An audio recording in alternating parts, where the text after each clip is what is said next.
હું જુલી સવેરામાં આપનું ખૂબ ખૂબ સ્વાગત કરી રહી છું એક ખાસ શખ્સિયત કાર્યક્રમમાં. આજે આપણી સાથે જોડાયેલા છે ખાસ શખ્સિયતમાં ભારતીય જનતા પાર્ટી રાજકોટ મહાનગર પ્રેસ મીડિયા અને social media in charge, Rajkot Lok Sabha બેઠકના સોશિયલ મીડિયા ઇન્ચાર્જ, સંઘમાં શિશુકાળથી જ તેઓ સ્વયંસેવક રહ્યા છે એવા શ્રી નિશિત ત્રિવેદીનું ખૂબ ખૂબ સ્વાગત કરું છું.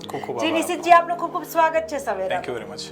આપ જાણો છો તેમ લોકસભાની ચૂંટણીના પડઘમ વાગી ચૂક્યા છે અને ગણતરીના દિવસો જ બાકી રહ્યા છે. ત્યારે નરેન્દ્ર મોદી એક એવો ચહેરો છે જેને લોકો વડાપ્રધાન તરીકે ફરીથી જોવા માંગે છે. મોટે ભાગે મીડિયાના પણ સર્વે મુજબ 70% લોકો નરેન્દ્ર મોદીને ફરીથી જોવા માંગે છે વડાપ્રધાનના પદ પર.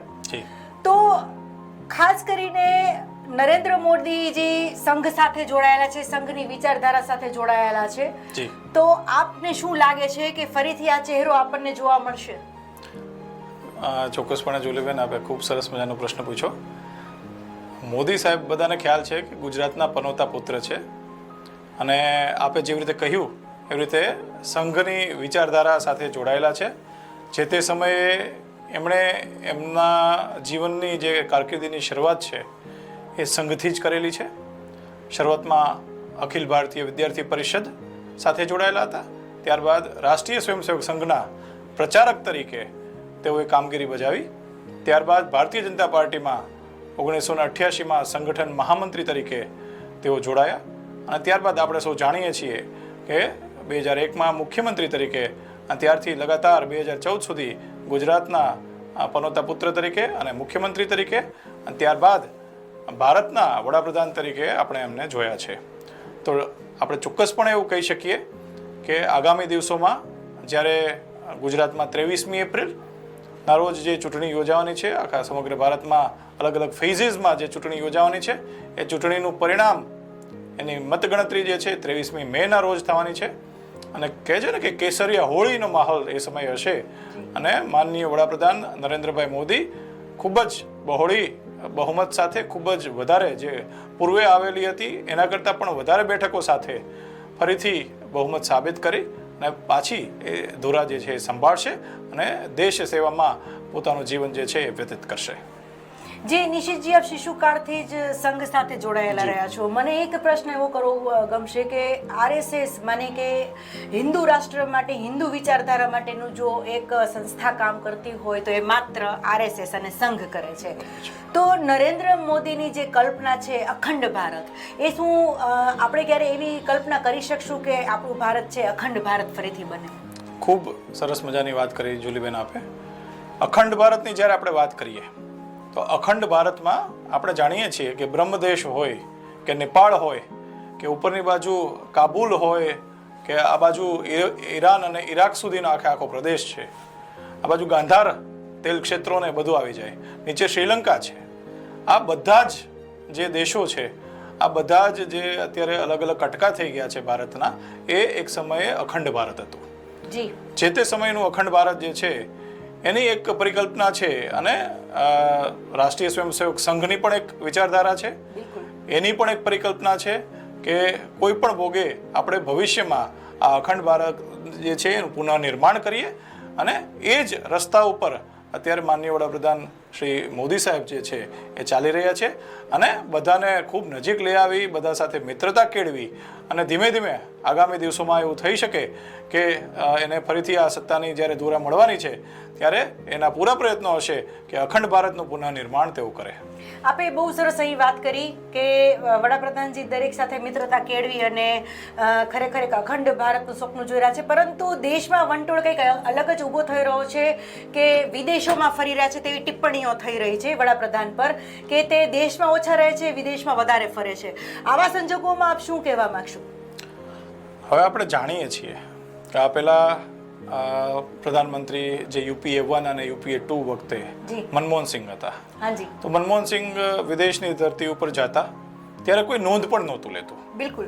અને અમેરિકા ગયા હોય, યુકે ગયા હોય તો જાણે અનવોન્ટેડ કોઈ વ્યક્તિ આવી ગયા હોય અને એકદમ સાઇડલાઇન કરી અને ક્યાંક એમને ઊભા રાખી દેતા અને કોઈ એટલે કોઈ ના એના રાષ્ટ્રપતિ જે છે એ નોંધ લેતા, ના એના વડાપ્રધાન નોંધ લેતા, કે જે પણ ચીફ હોય એ કોઈ નોંધ નહોતા લેતા.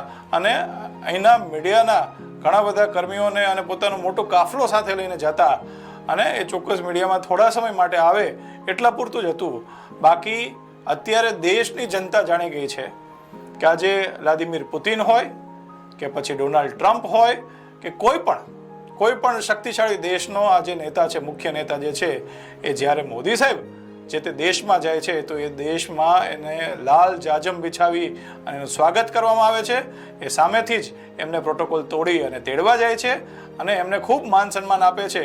એટલું જ નથી, પણ જે આપણે વિદેશમાં વસતા ભારતીયો છે કે જે આપણે એનઆરઆઈઝ આપણે કહીએ છીએ, આ વિદેશમાં વસતા ભારતીયોને પણ મોદી સાહેબ, ત્યાંના કર્મચારીઓ એને પણ મોદી સાહેબ જે છે મળે છે, એમના પ્રશ્નોને સાંભળે છે, એમને વાચા આપવાનો પ્રયત્ન કરે છે.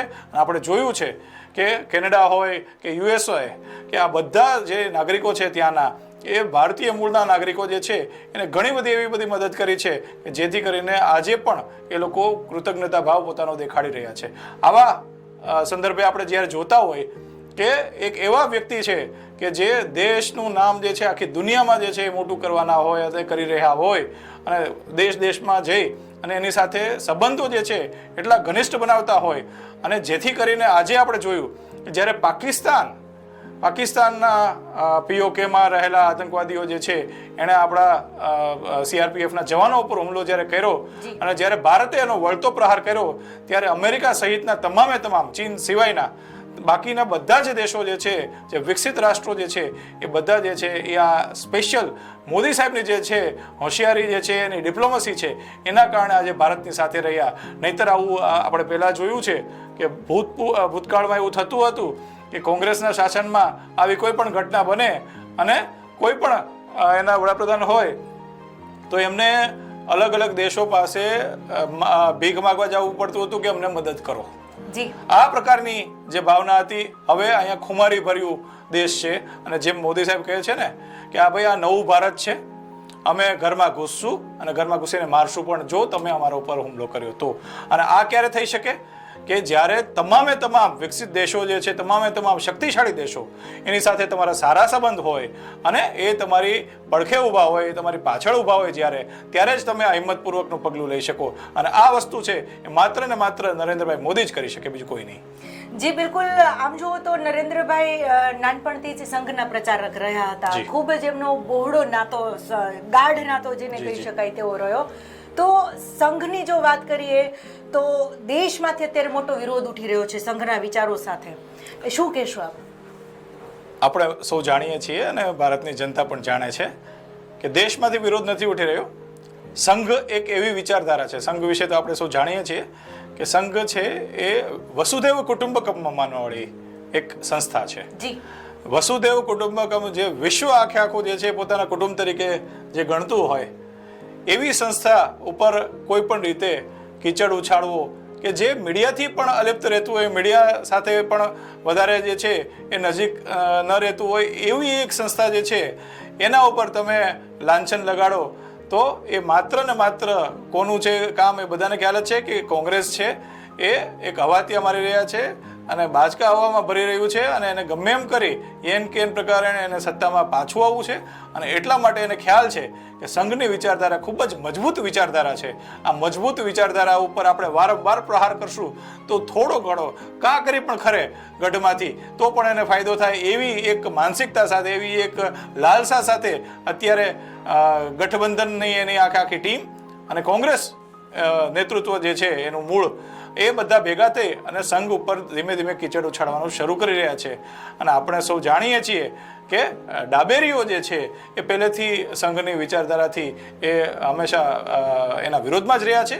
એટલે આપણે સૌને બધાને ખ્યાલ છે અને દેશના તમામ લોકોને ખ્યાલ છે કે સંઘ જે છે એ રાષ્ટ્ર ભાવનાથી, રાષ્ટ્રભક્તિથી, દેશ ભાવનાથી ભરેલું એક સંસ્થા છે અને સ્વયંસેવકોથી ભરેલી એક સંસ્થા છે. અને આખા દેશમાં હજારો લાખો લોકો જે છે એ સંઘ અને સંઘની વિચારધારા છે, વિચારસરણી છે એની સાથે જોડાયેલા છે. આવામાં તમને ખ્યાલ છે કે ભાઈ તમે તમારા થૂકને જો આકાશમાં ઉડાડશો તો એ થૂક ઉપરથી આવી અને તમારા જ મોઢા ઉપર પડશે. આ કોંગ્રેસ અને એના રાહુલ ગાંધી અધ્યક્ષ છે એમણે આ જાણી લેવું જોઈએ. જી નિશિતજી, જો વાત કરવામાં આવે સંઘની, તો ઉચ્ચ કોટીના ઉપરી નેતાઓ જે છે વધારે પડતું વર્ચસ્વ સંઘના વિચારધારાઓ સાથે તેઓ સંકળાયેલા હોય છે અને તેવા જ નેતાઓ મોટે ભાગે દેશનું સંચાલન કરતા જોવા મળી રહ્યા છે. તો શું કહેશો, સંઘનો કેટલો પ્રભાવ રહ્યો છે નેતાઓ ઉપર, વિચારધારા ઉપર? સંઘની વિચારધારા ખૂબ જૂની છે. આપણે સૌને ખ્યાલ છે કે 27મી સપ્ટેમ્બર 1925થી સંઘની સ્થાપના થઈ છે અને એ વિજયાદશમીનો દિવસ, ત્યારથી લઈ અને આજ દિવસ સુધી 93 વર્ષ થઈ ગયા છે. 93 વર્ષથી રાષ્ટ્રભાવના લોકોમાં જગાડવી અને દેશ પ્રેમ જગાડવો અને દેશભક્તિમાં કેવી રીતે લોકો લીન રહે એવા પ્રયત્નો કરવા માટે સંઘ જે છે એ સતત પ્રયત્ન કરી રહ્યું છે. આ એક વાત થઈ.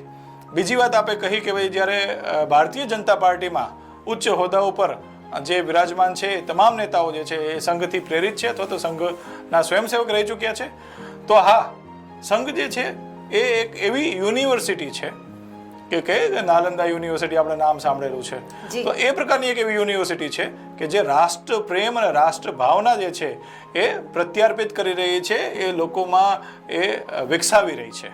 આજે ભારતના લોકો જે છે સંઘમાં કોઈ પણ જાય છે તો એમને ખ્યાલ છે કે ભારત મારો દેશ છે, એના પ્રત્યેની ભાવના જે છે એમાં એ જાગૃત એ કરે છે. એક બીજી વાત, આપણે સૌને ખ્યાલ છે કે જ્યારે દેશ આપણો છે ગુલામ હતો એ સમયે સંઘની સ્થાપના થયેલી, ત્યારે સંઘનો એકમાત્ર ધ્યેય એ હતો કે કઈ રીતે આ બ્રિટિશ લોકો જે છે જેણે આપણને ગુલામ બનાવીને રાખ્યા છે, તો આ બ્રિટિશ લોકોની ગુલામીમાંથી કઈ રીતે આપણા દેશને આઝાદ કરવો. અને એટલા માટે થઈ અને સંઘ જે છે એણે એમના સેવકો જે છે એમને સ્પેશિયલ પ્રકારની ટ્રેનિંગ આપેલી. ટ્રેનિંગમાં બધી પ્રકારનું આવે છે બૌદ્ધિક, એટલે વૈચારિક દ્રષ્ટિએ તમે કોઈનો પણ સામનો કરી શકો, વૈચારિક દ્રષ્ટિએ સામેવાળા વ્યક્તિ જે છે એની સાથે તમે આવી શકો કે ભાઈ સાચું શું છે અને ખોટું શું છે. બીજી વસ્તુ છે કે શારીરિક એટલે તમે જ્યાં સુધી શારીરિક સક્ષમ નથી ત્યાં સુધી તમે એવું ખાલી વિચારી શકો કે મારે દેશ પ્રેમ છે મારી પાસે અને રાષ્ટ્રભાવનાના કારણે થઈ અને હું તો યુદ્ધ લડવા પણ જઈ શકું અને દેશને બચાવી શકું, પણ તમને જો 5 કિલોમીટર એમ કહેવામાં આવે કે ચલો તમે 5 કિલોમીટર પહાડી ઉપર દોડી જાઓ, પણ તમે ન કરી શકતા હો તો તમે કઈ રીતે તમે આત્મરક્ષણ જ્યાં સુધી નથી કરી શકતા ત્યાં સુધી દેશને બચાવવાની વાત કેવી રીતે કરી શકો. એટલા માટે થઈ અને સંઘ એક એવી શાળા છે, એક મહાવિદ્યાલય છે કે જે બૌદ્ધિક અને શારીરિક બંને રીતનું શિક્ષણ આપે છે.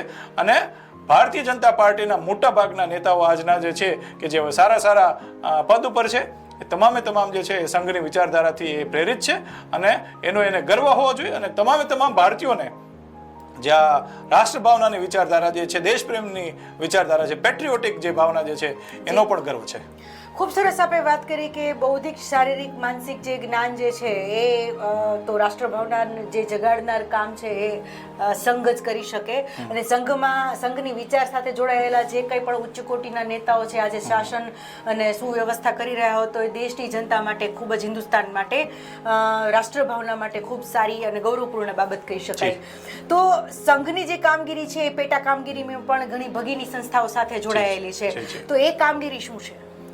સંઘ જેવી રીતે આપણે કહ્યું એવી રીતે ખૂબ સારી વાત છે કે ઘણી બધી ભગીની સંસ્થાઓ છે, સિસ્ટર કન્સર્ન જેને કહેવાય. બિલકુલ. જેમ કે ભારતીય જનતા પાર્ટી જે છે એ સંઘની વિચારધારાથી પ્રેરિત છે, આપણને બધાને ખ્યાલ છે. એવી જ રીતે વિદ્યા ભારતી કરીને છે કે જે સરસ્વતી શિશુ મંદિર નામની શાળાઓ જે છે તમને જોવા મળતી હોય છે કે જે સ્કૂલિંગ બાબતમાં એ અગ્રેસર છે. એવી જ રીતે ભારતીય મજદૂર સંઘ કે જે ભારતના તમામ મજૂરો જે છે, લેબરર્સ છે, એ લેબરર્સ જે છે એના હિત માટેનું કામ કરે છે.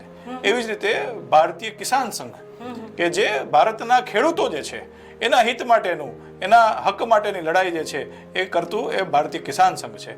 એવી જ રીતે અખિલ ભારતીય વિદ્યાર્થી પરિષદ, અખિલ ભારતીય અભાવી પર આપણે જાણીએ છીએ કે વિદ્યાર્થીઓના હિત માટે કામ કરતી એક સંસ્થા છે. એવી જ રીતે સ્વદેશી જાગરણ મંચ કે આપણે જાણીએ છીએ કે આપણા મોટાભાગના પૈસા જે છે એ જો વિદેશોમાં વયા જશે તો આપણો રૂપિયો જે છે એ ડોલર અને બીજા બધા જે ચલણો જે છે વૈશ્વિક, એની સામે આપણો રૂપિયો નબળો પડશે અને બહારના લોકો કમાઈ જશે અને આપણા લોકો જે છે ભૂખે મરશે. એ ન થાય એટલા માટે થઈ અને આપણે હંમેશા સ્વદેશી ઉપર ભાર મૂકતા હોઈએ છીએ અને સ્વદેશી જાગરણ મંચ છે એ આ કામ કરે છે કે ભાઈ સ્વદેશી અપનાવો અને વિદેશીને ભગાવો. આવી જ રીતે અનેક સંસ્થાઓ જે છે કે જે સંસ્થાઓનું એક જ કામ હોય છે કે દેશ હિતનું કામ કરવું, રાષ્ટ્રહિતનું કામ કરવું, લોકો જે છે એમાં જાગૃતિ ફેલાવી અને આપણો જે દેશ છે એ એક થઈને રહે, લોકો છે સંગઠિત બનીને રહે એટલા માટેનો પ્રયત્નો કરવા. ખૂબ સરસ. દેશ અને દુનિયામાં જો પ્રચાર સંઘનો આ જ રીતે અનેક સંસ્થાઓ, ભગીની સંસ્થાઓ દ્વારા રાષ્ટ્રભાવના માટે રહેતો હોય તો એનાથી ભારત માટે કોઈ ગૌરવપૂર્ણ બાબત હોય જ ન શકે. પણ વાત એવી છે કે લોકસભાની ચૂંટણીની અંદર સંઘનો પ્રભાવ કેવો રહેશે? આગામી જે લોકસભાના ચૂંટણીના ગણતરીના દિવસો જ બાકી રહ્યા છે ત્યારે જો વાત કરીએ તો એક જેને કહી શકાય કે ખરાખરીનો જંગ ખેલાવા જઈ રહ્યો છે.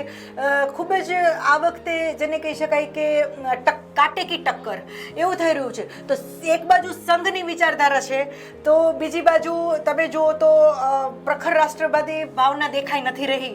તો બંને વચ્ચેનું જે સામ્યતા છે તો તેમાં સંઘની વિચારધારા છે એ લોકસભામાં કેવી ભૂમિકા ભજવશે? જેવી રીતે પહેલા જ કહ્યું એવી રીતે સંઘની વિચારધારા જે છે રાષ્ટ્રવાદની વિચારધારા છે. રાષ્ટ્રવાદથી મોટું આ રાષ્ટ્રમાં કંઈ ન હોઈ શકે. સૌ પ્રથમ આ વાત આપણે સ્વીકારવી જોઈએ.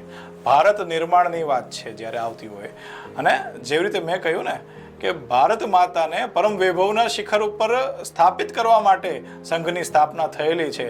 જ્યાં સુધી આ નહીં થાય ત્યાં સુધી સંઘ જે છે એ સતત કાર્યરત રહેશે. આવા સમયે તમે કહ્યું જેવી રીતે કે રાષ્ટ્ર વિરોધી તત્વો જે છે, આજે પણ એક સ્ટેટમેન્ટ હમણાં એક કોંગ્રેસી નેતાનું આવ્યું સામ પિત્રોડાનું કે પાકિસ્તાન ઉપર હુમલો કરવાનો અથવા આખા પાકિસ્તાનને દંડ દેવાની શા માટે જરૂરિયાત છે? તો આ દેશ વિરોધી આ બાબત કહેવાય. આવા સમયે સંઘ જે છે એ જ્યારે રાષ્ટ્ર નિર્માણની વાત કરતું હોય તો દેશ જે છે એ સર્વપ્રથમ જ્યારે હોય ત્યારે આપણે એ જાણવું રહ્યું કે સંઘની 56,000થી પણ વધારે શાખાઓ છે આખા દેશમાં. એ કોઈ પણ રાજ્ય હોય, ચાહે કાશ્મીરથી લઈ કન્યાકુમારી સુધી, અરુણાચલ પ્રદેશથી લઈ ગુજરાત સુધી, આ તમામે તમામ પ્રદેશોમાં સંઘની શાખાઓ જે છે કાર્યરત છે. અને 60 લાખથી પણ વધારે સ્વયંસેવકો જે છે એ હોવાથી આ વિશ્વની સૌથી મોટી સ્વયંસેવી સંસ્થા જે છે એ સંઘ બની રહેવા પામી છે. અને એનું આપણને રાષ્ટ્રને સૌને ગર્વ છે એટલા માટે કે આ વિશ્વની સૌથી મોટી એવી સંસ્થા છે કે સૌથી વધારે સ્વયંસેવકો છે. અને સ્વયંસેવી સંસ્થા છે, આમાં કોઈ એવું નથી કે આ કોઈ પોલિટિકલ પાર્ટીનું કામ નથી કરતી, અને આ લોકોના કલ્યાણ માટેનું કામ કરે છે. આજે પૂર આવ્યું હોય કે કોઈ પણ પ્રકારની નેચરલ ડિઝાસ્ટર આવી હોય, નેચરલ કેલેમિટી આવી હોય, ત્યારે સંઘ જે છે એ સર્વપ્રથમ જે છે એ સેવામાં આવતું હોય છે. હિન્દુ અને સંઘની વિચારધારા બંને એકબીજાના પર્યાય કહેવામાં આવે છે. આ વાત સાચી છે? જ્યારે આપણે હિન્દુ શબ્દની વાત કરીએ વ્યાપક દ્રષ્ટિએ જો જોઈએ તો હિન્દુ જે છે સિંધુ ખીણની સંસ્કૃતિ છે. આપણે જાણીએ છીએ કે હડપ્પા, મોહેન્જો-દડો આ સિંધુ ખીણની સંસ્કૃતિના ભાગ છે. તો સિંધુ નદી જે છે એ વહેતી હતી અને બંને બાજુ અત્યારે જે પાકિસ્તાન, ત્યારે તો પાકિસ્તાનનો જન્મ પણ નહોતો થયો. પાકિસ્તાન અને હિન્દુસ્તાન જે છે એ આખા પ્રદેશો જે છે એને હિન્દુ તરીકે એ સિંધુ ઉપરથી હિન્દુ થયું અને હિન્દુમાંથી હિન્દુ બન્યું. તો આખો આ પ્રદેશ જે છે એમાં વસતા લોકોને હિન્દુ તરીકે ઓળખવામાં આવતા હતા. તો આપણે જાણીએ છીએ કે આપણે હિન્દુસ્તાનમાં રહીએ છીએ ને, આપણે આ એક હિન્દુ રાષ્ટ્ર છે. તો હિન્દુ રાષ્ટ્રમાં હોવાનો આપણને ગર્વ પણ છે. અને આપણે સૌ એ પછી કોઈ પણ ધર્મના હોય, જ્યારે વ્યાપકતાની દ્રષ્ટિએ આપણે વાત કરીએ છીએ ત્યારે કોઈ પણ ધર્મના કોઈ પણ નાગરિક હોય એ હિન્દુસ્તાની છે, એ હિન્દુ છે, આપણે સ્વીકારવું રહ્યું. જી નિશિતજી, તો આ પરથી એવું લાગે છે કે દરેક ભારતીય, દરેક હિન્દુસ્તાનીએ આજે સંઘની વિચારધારા સાથે જોડાઈને જો રહે તો શારીરિક, માનસિક, બધી જ રીતે, બૌદ્ધિક રીતે પણ રાષ્ટ્રનો વિકાસ થઈ શકે. જો ખરેખર સંઘની વિચાર સાથે જોડાયેલા હોય તો એક પ્રબળ રાષ્ટ્ર જેને કહી શકાય કે અખંડ ભારતની રચના થઈ શકે. તો સવેરામાં આપ આવ્યા, અમને ખૂબ જ ગમ્યું. તમે સંઘની વિચારધારા વિશે વાત કરી અને દિગ્ગજ નેતાઓ જે રીતે સંઘના વિચારો સાથે જોડાયેલા છે, તો એક અખંડ ભારતની કલ્પના આપણે કઈ રીતે કરી શકાય, હિન્દુ રાષ્ટ્ર કઈ રીતે બની શકે, તે રીતે આપણે ખૂબ સરસ અમને માહિતી આપી. તે બદલ હું જુલી આપનો ખૂબ ખૂબ આભાર માનું છું. આપનો પણ ખૂબ ખૂબ આભાર. તો સવેરામાં આવી જ શખ્સિયતોને આપણે મળતા જ રહીશું. ત્યાં સુધી હું રજા લઈશ. નમસ્કાર.